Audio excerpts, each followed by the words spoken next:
Students, good morning to all of you. आज हम लोग बात करने वाले हैं स्ट्रक्चर ऑफ कंप्यूटर्स के कुछ और पॉइंट्स पर। तो शुरू करते हैं। Auxiliary storage device. Auxiliary storage device, जैसा मैंने पहले भी बताया था कि ये सेकेंडरी स्टोरेज डिवाइस या ऐसे डिवाइस होते हैं जिनकी मदद हम लेते हैं तब जब हमें ज़्यादा मेमोरी को स्टोर करना होता है अपने सिस्टम में। बाहर से डिवाइसेस ज़्यादातर लगाए जाते हैं, इसलिए इनको एक्सटर्नल डिवाइसेस भी कहते हैं, सेकेंडरी डिवाइसेस भी कहते हैं और ऑफ कोर्स ऑक्सिलरी डिवाइसेस भी कहते हैं। We have read that due to its limited size and temporary nature, the main memory of computer cannot store all programs or data. जैसा कि हमको मालूम है कि कंप्यूटर की जो प्राइमरी मेमोरी होती है उसमें रैम जो होती है वो टेम्परेरी नेचर की होती है। जब तक लाइट आ रही है तब तक वो अपना काम करती है, स्टोरेज करती है, लेकिन उसकी भी एक लिमिट होती है, उसकी एक लिमिटेड साइज़ होती है, उतना ही डेटा वो कर सकती है। अगर साइज़ से ज़्यादा डेटा होता है तो वो वर्क नहीं कर पाती, उसे कहीं ना कहीं अपने वर्क को, पहले के वाले वर्क को स्टोर करना होता है। उसकी मदद के लिए बनाई गई है auxiliary storage device. The main memory of computer can not store all programs or data. Therefore, we store the data into external device of storage. इससे हमको एक्सटर्नल डिवाइस की ज़रूरत पड़ रही है जो ज़्यादा स्टोरेज कर पाए। From these, there will can retrieve it to main memory whenever needed. जहाँ से हम इंफॉर्मेशंस को मेन मेमोरी में रैम में ला सकें जब भी हमें ज़रूरत हो। In earlier computer, punch card, paper tape, and magnetic tapes were used for auxiliary storage. शुरुआत में पंच कार्ड का यूज़ किया गया जिसको हम स्टोर करके ले जाते थे, रखते थे अपने पास एक्सटर्नल मेमोरी के तौर पर। पेपर टेप का यूज़ किया गया, पेपर टेप पर हम वो लिखते थे। फिर मैग्नेटिक टेप आए, मैग्नेटिक टेप पर हम लोग लिखना स्टार्ट किया। Used for auxiliary storage, but these days mainly magnetic disk and magnetic tapes used for this purpose. आजकल ज़्यादातर हम लोग मैग्नेटिक डिस्क या मैग्नेटिक टेप का यूज़ करते हैं। Such magnetic device are describe below. वो जो मैग्नेटिक डिवाइस हैं वो अभी आपको आगे बताई जा रही हैं। पहली डिवाइस हार्ड डिस्क ड्राइव, इसके बारे में हम फैमिलियर हैं बहुत सारे लोग। ये सीपीयू बॉक्स के अंदर अक्सर होती है, जिसे हम इंटरनल हार्ड डिस्क कहते हैं, अंदर लगी हुई हार्ड डिस्क। और आजकल हम बाहर से भी हार्ड डिस्क को अटैच करके डेटा को स्टोर कर सकते हैं। तो हार्ड डिस्क मैग्नेटिक होती है, इसके आसपास ऐसे सामान को हम नहीं रखते जो मैग्नेटिक हो, इसके कारण डेटा करप्ट हो सकता है। तो कोशिश करिए कि मैग्नेटिक डिवाइसेस के पास में से ना रखा जाए ताकि डेटा सही से काम करता रहे। This is also called the fix disk. यहाँ पर चूंकि इसे फिक्स कर दिया जाता है, बार बार इसको रिमूव नहीं करते इंटरनल डिवाइस जो सीपीयू बॉक्स के अंदर होती है। These types of disk are available in many sizes. ये अलग अलग साइजेस में आती हैं अपनी ज़रूरत के according and capabilities, but their styles of functioning is almost the same. लेकिन इसका काम सेम है। In hard disk there are many circular plates mounted on the common axis. यहाँ पर आपको दिख रहा होगा ये सर्कुलर, इसके नीचे एक प्लेट ये ऊपर नीचे दिख रही है, एक नीचे आपको दिख रही है। इस तरीके से बहुत सारी सर्कुलर प्लेट्स होती हैं जो मैग्नेटिक सरफेस रखती हैं और एक के नीचे एक होते हुए ये डेटा अपने अंदर स्टोर करती जाती हैं। और ऊपर ये इनके ऊपर ये हेड वाला पोर्शन, ये लंबी सी रॉड जो है आपको दिख रही होगी नॉच, ये हेड कहलाती है इसका, और इसी की मदद से डेटा को रीड किया जाता है, which reads or writes data. On that surface, the method of storing data on the surface is similar to floppy disk. Floppy disk में भी ऐसा ही आता था, अंदर एक सर्कुलर डिस्क होती थी जिसमें मैग्नेटिक फिल्म लगी रहती थी। In this figure on the previous page, a hard disk drive is shown. अभी आपको देखा ही था कि हार्ड डिस्क ड्राइव कैसे होती है। Capacity of hard disk varies from 100 of megabytes to many gigabytes. शुरुआत में जो हार्ड डिस्क आई वो मेगाबाइट्स में आई, फिर जैसे जैसे इनकी ज़रूरत बढ़ती गई उनकी कैपेसिटी को बढ़ाया गया और ये गीगाबाइट्स में आने स्टार्ट हुई। आजकल हम लोग इसे टीबी तक में यूज़ करते हैं, टेराबाइट्स, जो गीगाबाइट्स का 1000 24 टाइम्स होता है।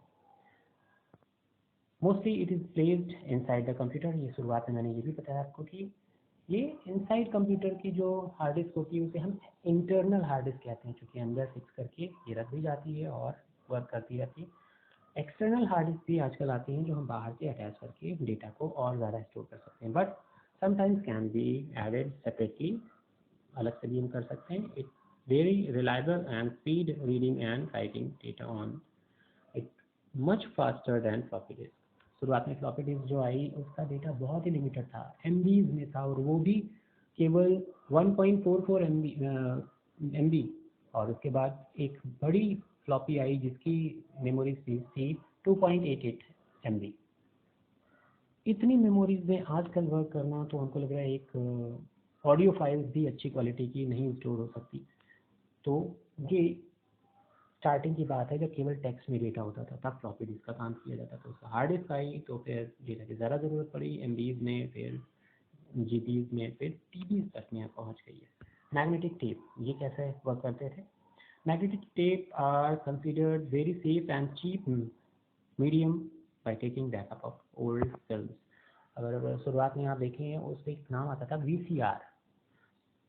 VCR प्लेयर जो था वो टेप पर चलता था, जिसके अंदर फिल्म लगी होती थी और आप वीडियो फिल्म्स देख पाते थे, मूवीज़ को देख पाते थे उनकी मदद से।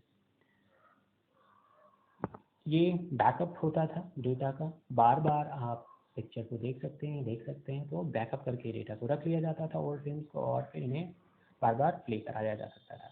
These are being used in computers since beginning till today.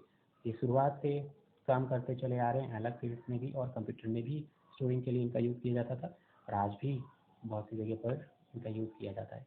A magnetic tape is a plastic ribbon which half inch 12.7 mm wide, ये 12.7 mm मतलब 1 सेंटीमीटर से थोड़ा सा ज़्यादा, लगभग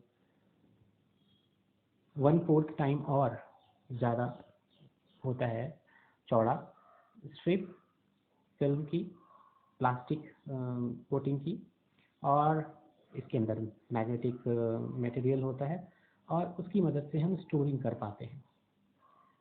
which is surrounded on a spool, दोनों तरफ इसके चरखी लगी रहती है और उस पर ये फिल्म लिपटी रहती है, एक तरफ से दूसरी तरफ जाती है और फिर रिवाइंड करके पहली तरफ इसको ले लिया जाता है।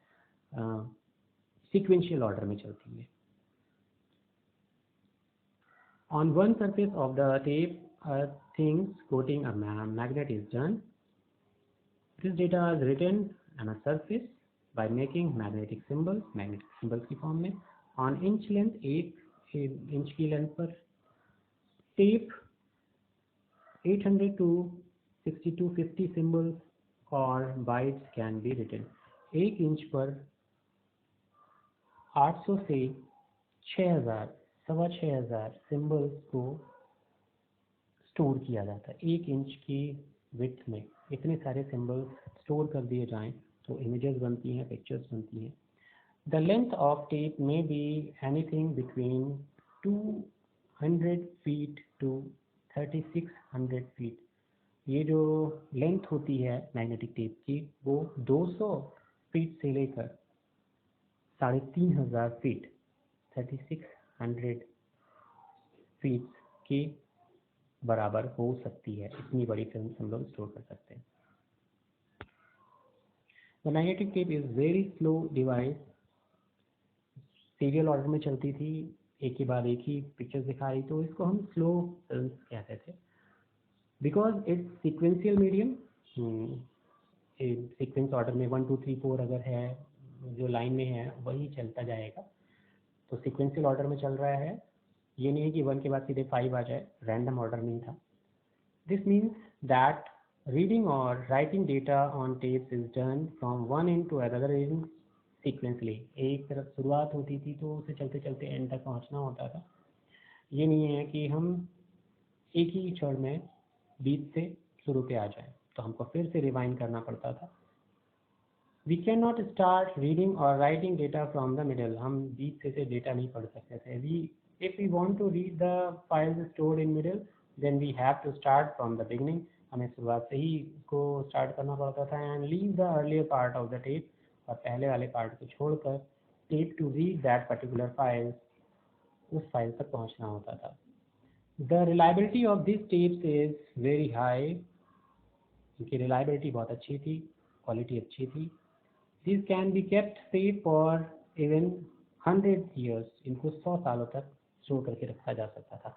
आजकल की जो मूवीज़ हैं, ओल्ड मूवीज़ हैं जो मूवी हॉल में चलाई जाती हैं प्रोजेक्टर पर, वो इन्हीं की मदद से चलाई जाती हैं। Therefore, tapes are used to store data which are meant to kept safe for long time. इसलिए टेप का यूज़ हम लोग करते हैं जब डेटा को हमें लंबे समय तक स्टोर करके रखना होता है।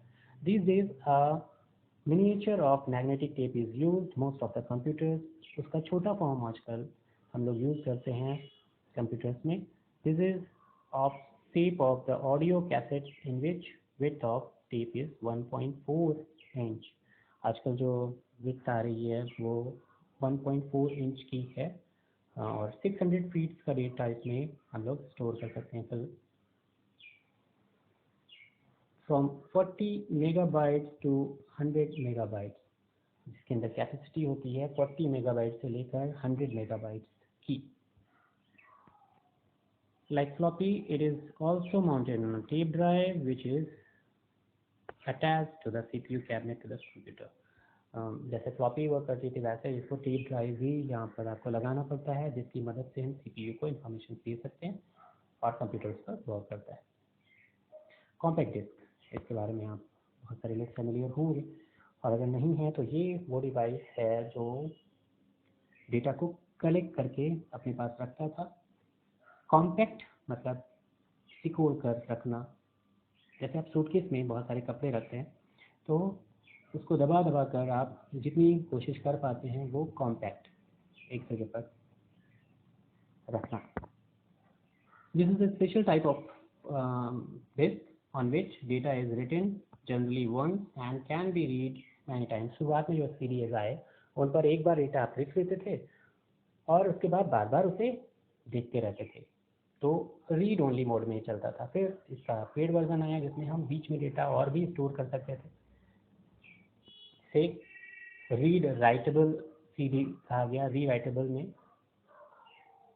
This is the life of read only memory. पहले ये रीड ओनली मेमोरी था जब केवल रीड करते थे, डेटा एक बार स्टोर करके दोबारा से स्टोर नहीं करते थे, और जितना डेटा स्टोर किया गया वही बार बार हम चलाते रहते थे। In which disk are information are store which are of common in nature which are used very frequently. For example telephone directory अगर के नंबर्स आपने स्टोर कर दिए तो वो 1 साल के नंबर वो वैसे ही पड़े हुए हैं और रीड ओनली फॉर्म में है।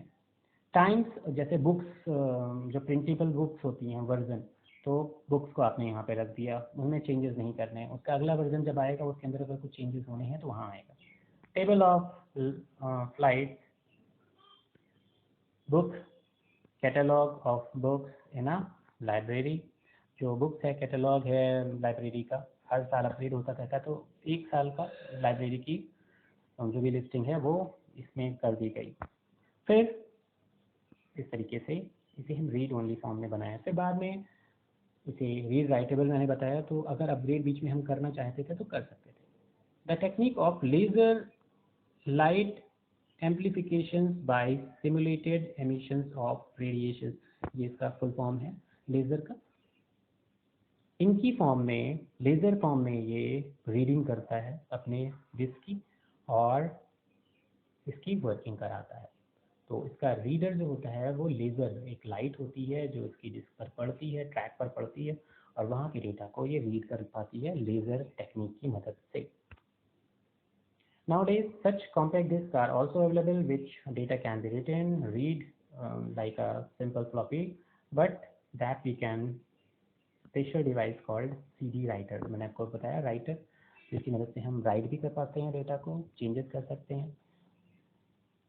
Pen drive, pen drive mostly आप सभी लोग फेमिलियर हैं। पेन ड्राइव के बारे में ज़्यादा मैं आपको क्या बताऊं कि इसमें इंफॉर्मेशन एक लिमिट में हम लोग स्टोर कर सकते हैं, ले जा सकते हैं किसी भी जगह पर, और दूसरे सिस्टम में अटैच करके वहाँ पर इसको डाल सकते हैं। तो ये एक डिवाइस मेमोरी कैरियर के तौर पर हम इसे यूज़ करते हैं।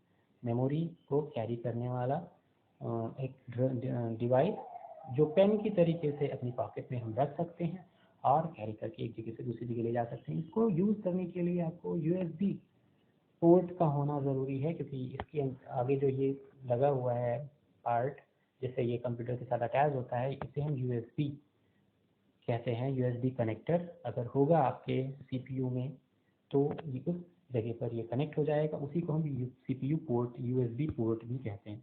यहाँ पर ये अटैच किया जाएगा और फिर इसके अंदर हम डेटा को read write copy delete and so on कर सकते हैं। ज़रूरत पड़ने पर इसके अंदर डेटा जो रीड किया गया है, राइट किया गया है, उसको हटाकर नया डेटा स्टोर कर देते हैं, तो इसको बार बार यूज़ में लिया जा सकता है एज ए मेमोरी डिवाइस। इसे कई सारे साइज़ हैं। वो साइज़ क्या है?